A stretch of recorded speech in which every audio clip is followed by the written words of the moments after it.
AC Milan have had many great managers, including the likes of Arrigo Sacchi and Fabio Capello.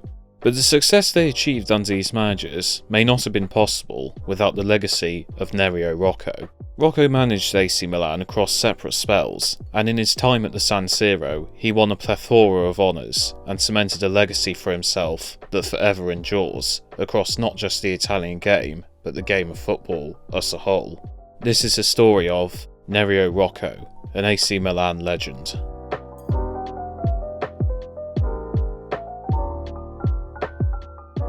Nereo Rocco was born in Trieste on the 20th of May 1912. He experienced a modest playing career as a winger, turning out for the likes of Triestina, Napoli and Padova, and also receiving one cap for the Italian national team.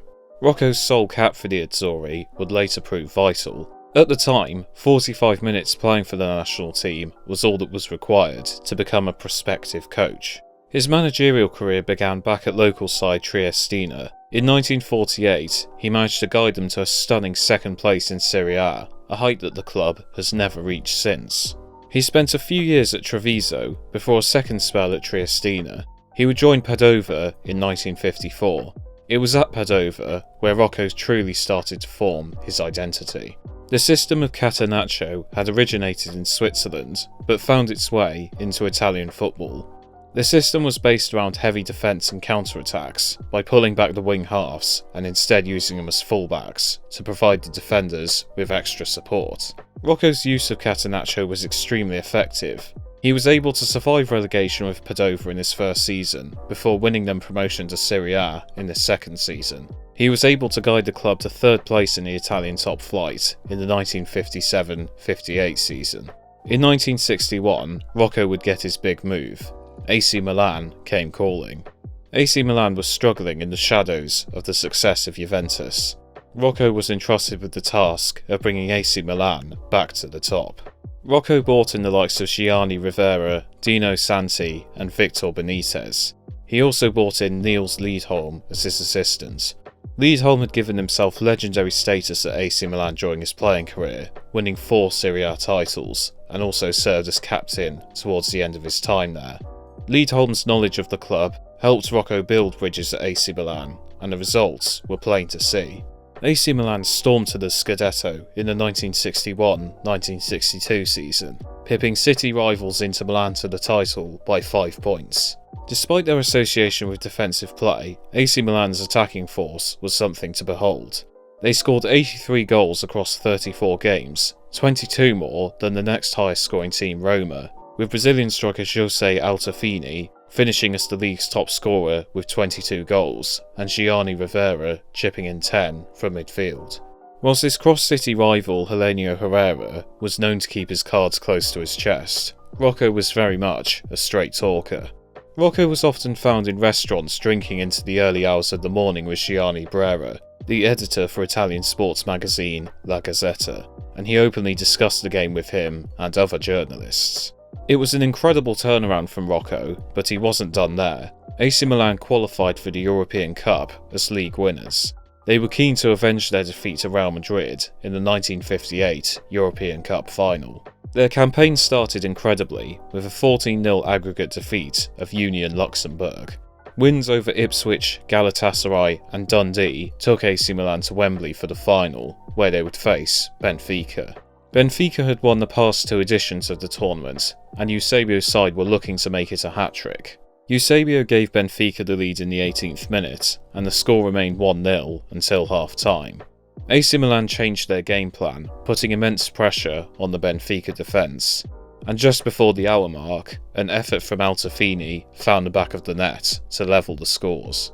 Only 8 minutes later, Altafini was sent through and was 1-on-1 with Benfica goalkeeper Pereira. Pereira saved the first shot, but Altafini hit the rebound in, and AC Milan were in front.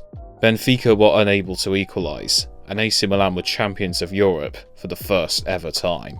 After the match, Rocco decided it was time for a new challenge. He took on the job at Torino.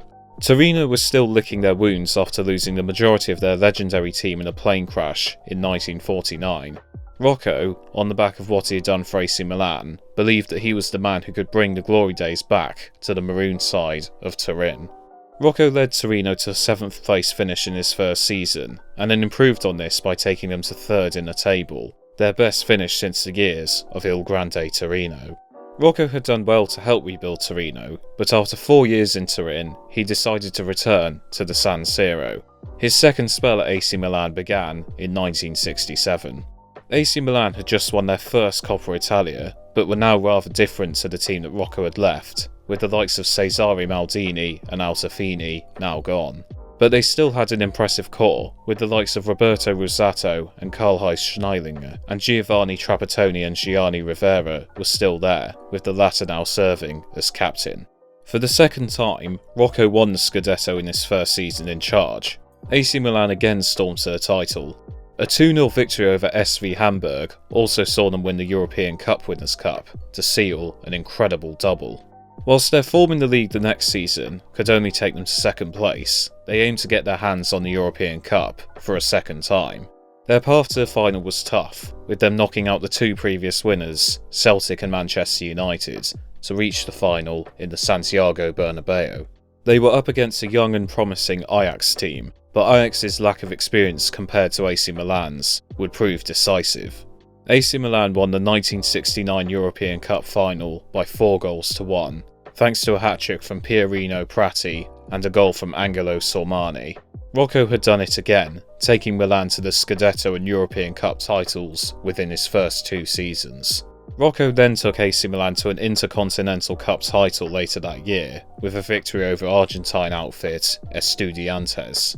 Rocco remained at AC Milan for the next few years, and whilst he would never get his hands on the Scudetto or European Cup again, he still brought in the trophies. He finally got his hands on the Coppa Italia in 1972, thanks to a 2-0 victory over Napoli in the final. AC Milan would retain the Coppa Italia the next season, with a victory over Juventus, and defeated Leeds in the European Cup Winners' Cup final to seal a double. Rocco had proved himself a serial trophy winner, and was adored by those around him. But sadly, Rocco's time was almost up. He would leave AC Milan after the 1973 double, and was appointed manager of Fiorentina. He spent a sole season in charge of Fiorentina, with nothing to show for it. With his appetite for management waning, it was his last position as a football manager. It wasn't quite the end for Rocco though. He briefly rejoined AC Milan in an executive role in 1977, helping oversee a side now managed by Lars Lidholm to another Coppa Italia victory. After leaving this role, he retired to his hometown of Trieste. Only 2 years later, Nereo Rocco would die at the age of 66 in his hometown. Reportedly, on his deathbed, he asked his son, "How long is left?" a question he had asked many times during his time on the touchline. Cirrhosis of the liver was given as a key contribution to his passing, with all his years of late-night drinking whilst enjoying discussing the beautiful game finally catching up with him. In 1992, a new stadium in Trieste was named the Stadio Nereo Rocco, after their local hero. Nereo Rocco may not be spoken about as much as the likes of Arrigo Sacchi and Fabio Capello when it comes to successful AC Milan managers, but the fact he isn't is a huge disservice to what he achieved. Only Real Madrid have won more European Cups than AC Milan, and it was Rocco who got the ball rolling with their success. He still retains the title of AC Milan's longest-serving manager, and was a man larger than life, with his strong, charismatic personality inspiring and warming the hearts of those around him.